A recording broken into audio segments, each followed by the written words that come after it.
السلام علیکم ورحمۃ اللہ وبرکاتہ۔ ناظرین، استقبال ہے آپ کا ہمارے چینل دا اردو نیوز میں۔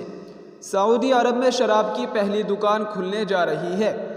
جی ہاں ناظرین، آپ کو بتاتے چلے کہ دارالحکومت ریاض میں کھولے جانے والے اس اسٹور میں شراب صرف غیر مسلم سفارتکاروں کو فروخت کی جائے گی۔ ذرائع کے مطابق اس اسٹور سے شراب خریدنے کے لیے صارفین کو موبائل ایپ کے ذریعے خود کو رجسٹر کرنا ہوگا۔ اس کے بعد انہیں وزارت خارجہ سے کلیئرنس کوڈ بھیجا جائے گا۔ اس کے بعد ہی وہ دکان سے شراب خرید سکیں گے۔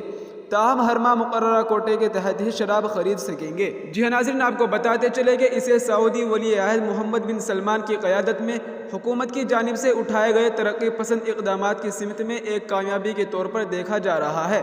اسے سلمان کے وژن 2030 کا حصہ بھی سمجھا جا رہا ہے۔ دراصل شراب پینا اسلام میں حرام ہے، لیکن سعودی حکومت ملک میں سیاحت اور کاروبار کو فروغ دینے کے لیے اپنے انتہائی قدامت پسندانہ موقف میں لچک لا رہی ہے۔ یہ نیا اسٹور صرف ریاض کے ڈپلومیٹک علاقے میں ہوگا۔ اس میں کئی ممالک کے سفارت خانے ہیں اور سفارتکار اس علاقے میں رہتے ہیں۔ تاہم ابھی تک یہ واضح نہیں ہے کہ آیا غیر مسلم تارکین وطن بھی اس اسٹور سے شراب خرید سکیں گے یا نہیں۔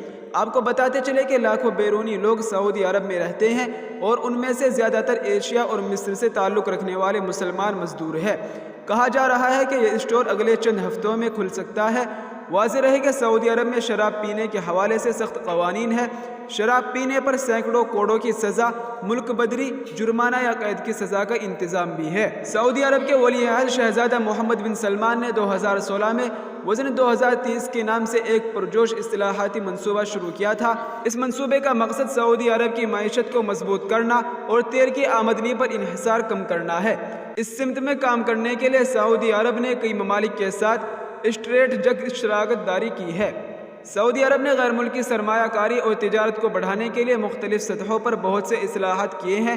نجکاری سے ہیلتھ کیئر اور ہاؤسنگ کے شعبوں میں ملازمتوں کے مواقع بڑھے ہیں، جس کی وجہ سے شرح نما میں نمایاں اضافہ دیکھا جا رہا ہے۔